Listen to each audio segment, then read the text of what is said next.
Hi my dear students. दोस्तों, surface chemistry के अगले लेक्चर को आगे बढ़ाते हुए लेक्चर थर्ड है मेरा, और आज का हेडिंग है कैटेलाइसिस। दोस्तों, कैटेलाइसिस को जानने के लिए पहले हमें कैटलिस्ट के बारे में जानना चाहिए। दोस्तों, ऐसे सब्सटेंस जो किसी भी केमिकल रिएक्शन पे इफ़ेक्ट डालते हैं बट रिएक्शन में डायरेक्टली पार्टिसिपेट नहीं करते, उनको कैटलिस्ट बोलते हैं, और इस रिएक्शन को कैटेलाइसिस कहते हैं। दोस्तों, अब नेचर के आधार पे यहाँ देखिए आपने लिखा है depending upon the nature of catalyst. Nature के आधार पे दोस्तों कैटलिस्ट दो प्रकार के होते हैं, positive catalyst and negative catalyst. दोस्तों, बात करते हैं पॉजिटिव कैटलिस्ट की।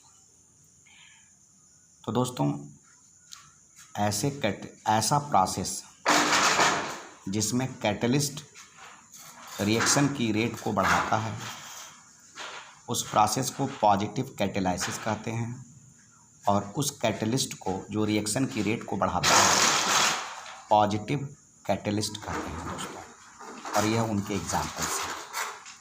एग्जाम्पल्स हैं। दूसरी बात है निगेटिव कैटेलाइसिस। इसमें करेंगे ऐसा रिएक्शन जिसमें कैटलिस्ट रिएक्शन की रेट को घटाता है, इस प्रोसेस को निगेटिव कैटेलाइसिस कहते हैं, और इसमें यूज होने वाले कैटलिस्ट को निगेटिव कैटलिस्ट कहते हैं। ये उनके एग्जाम्पल्स हैं। दोस्तों, छोटा हेडिंग एक आता है प्रमोटर एंड पॉइजन। प्रमोटर क्या है दोस्तों? प्रमोटर ऐसे सब्सटेंस होते हैं जो कैटलिस्ट की, देखिए यहाँ पे एक्टिविटी ऑफ कैटलिस्ट, जो कैटलिस्ट की एक्टिविटी को बढ़ाते हैं दोस्तों।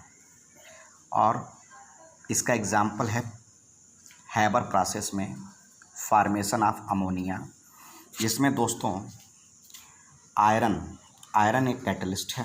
देखिए यहाँ पे आयरन एक कैटलिस्ट है, और मॉलिब्डेनम MO यह प्रोमोटर है जो रिएक्शन की रेट को बढ़ाता है। मतलब कि यह मॉलिब्डेनम आयरन कैटलिस्ट की एक्टिविटी को बढ़ाता है, इसलिए यह प्रोमोटर है।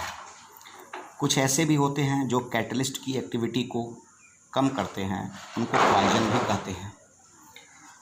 दोस्तों, अगला हेडिंग है टाइप्स ऑफ कैटेलाइसिस। तो दोस्तों, इसके पहले हम लोग यहाँ पढ़ रहे थे नेचर के आधार पे कैटलिस्ट दो प्रकार के होते हैं। दोस्तों, यहाँ पे बात करते हैं physical state of reactant and catalyst. मतलब रिएक्टेंट और कैटलिस्ट के फिजिकल स्टेट के आधार पे कैटेलाइसिस का प्रोसेस दो प्रकार का होता है, homogeneous catalysis and heterogeneous catalysis. दोस्तों, बात करते हैं होमोजीनियस कैटेलाइसिस की। इसमें यूज होने वाला जो कैटलिस्ट है वह उसी फेज में होता है जिस फेज में रिएक्टेंट होता है। मतलब जब रिएक्टेंट सॉलिड स्टेट में है तो कैटलिस्ट भी सॉलिड, रिएक्टेंट गैसियस है तो कैटलिस्ट भी गैस।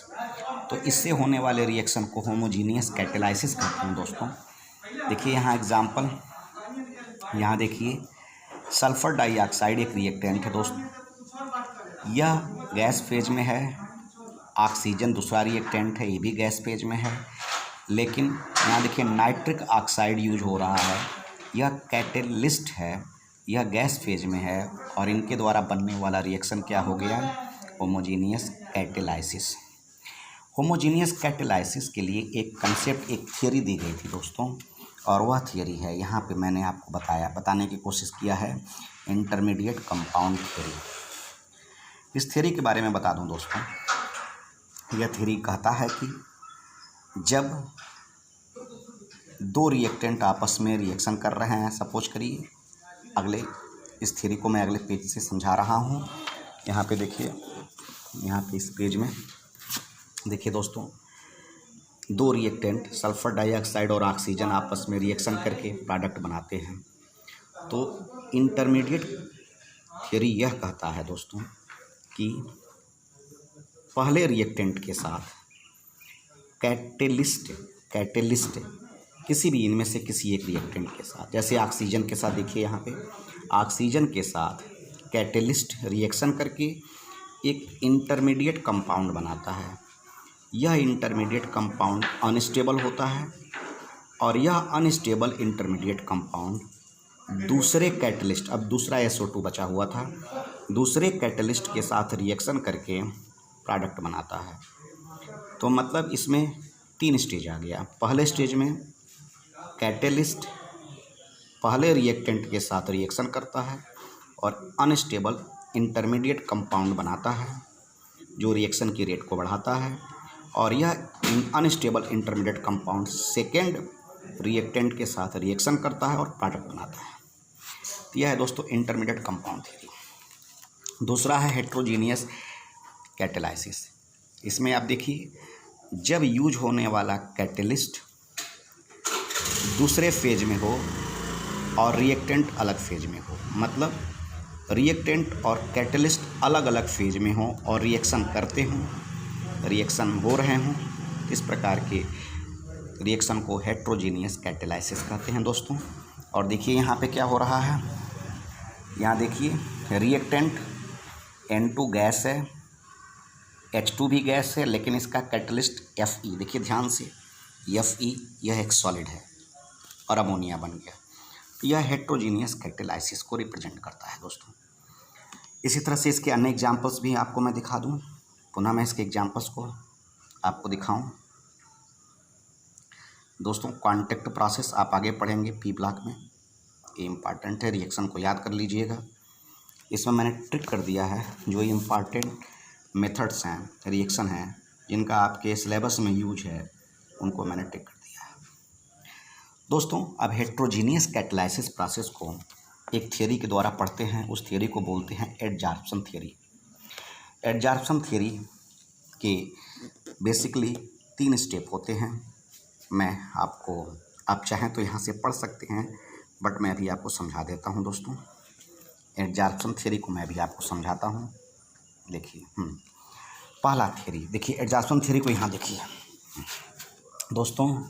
यह कैटलिस्ट है, कैटलिस्ट के पास फ्री वैलेंसी होती है और इस फ्री वैलेंसी पे रिएक्टेंट मॉलिक्यूल्स आकर के जुड़ जाते हैं, और जुड़ने के बाद चूँकि यह केमिकल रिएक्शन बनाते हैं, तो केमी जॉर्प्शन, बी वाला पोजीशन केमी जॉर्प्शन को रिप्रेजेंट कर रहा है, और जुड़ गया, केमी जॉर्प्शन हो गया। और केमी जॉर्प्शन हो गया, कुछ देर बाद उनके बीच में केमिकल रिएक्शन होता है। सी वाले स्टेप में केमिकल रिएक्शन को आगे बढ़ाते हैं, और आफ्टर सम टाइम डिजॉर्प्शन होता है, और इन मॉलिक्यूल्स ए और बी में एक बॉन्ड क्रिएट हो जाता है, और ए बी प्रोडक्ट बन जाता है, और कैटलिस्ट अलग हो जाता है दोस्तों। तो दोस्तों देखिए होता क्या है, पुनः बता दूं, कैटलिस्ट की फ्री वैलेंसी पे रिएक्टेंट मॉलिक्यूल अटैक करता है, बी वाले में केमी जॉर्प्शन होता है, सी वाले में केमिकल रिएक्शन को और आगे प्रोसीड किया गया है, और डी वाले में यह मॉलिक्यूल्स आपस में बॉन्ड बना लेते हैं, इनको मौका मिलता है और प्रोडक्ट बन जाता है और कैटलिस्ट अलग हो जाता है। उसके बाद आप कैरेक्टरिस्टिक्स ऑफ कैटलिस्ट देखेंगे। इसमें तो केवल पॉइंट्स आपको याद करने हैं दोस्तों, और इसके कुछ नहीं करने हैं। अगला है effect of catalyst on reaction rate. वही है इंटरमीडिएट कंपाउंड थियरी के आधार पे दोस्तों। जो कैटलिस्ट होता है वो करता क्या है, मैं आपको बता ही चुका हूँ। कैटलिस्ट क्या करता है, पहले एक रिएक्टेंट के साथ, देखिए यहाँ पे, देखिए आप यहाँ पे, एक रिएक्टेंट के साथ कैटलिस्ट जुड़ता है और इंटरमीडिएट कंपाउंड बनाता है। फिर यह इंटरमीडिएट कंपाउंड दूसरे रिएक्टेंट के साथ जुड़ता है और ए बी प्रोडक्ट बन जाता है और कैटलिस्ट अलग हो जाता है दोस्तों। यह है दोस्तों इंटरमीडिएट कंपाउंड थ्योरी। एक्चुअली इसमें होता क्या है दोस्तों, कैटलिस्ट रिएक्शन की रेट को कैसे बढ़ाता है, मैं आपको केमिकल काइनेटिक्स में भी बता चुका हूँ। एक्चुअली कैटलिस्ट क्या करता है, एक्टिवेशन एनर्जी को कम करता है। जब एक्टिवेशन एनर्जी कम होता है तो रिएक्टेंट जा करके आसानी से रिएक्शन कर लेते हैं। और यदि एक्टिवेशन एनर्जी हाई होता है तो रिएक्टेंट आसानी से रिएक्शन को नहीं कर पाते और प्रोडक्ट नहीं बनता। तो दोस्तों, एक्टिवेशन एनर्जी को कम करने का काम पॉजिटिव कैटलिस्ट करता है और हमने आपको इंटरमीडिएट कंपाउंड थ्योरी में समझाया दोस्तों। तो दोस्तों, आज इतना ही। बेस्ट ऑफ लक, अच्छे से पढ़िएगा। Have a nice day.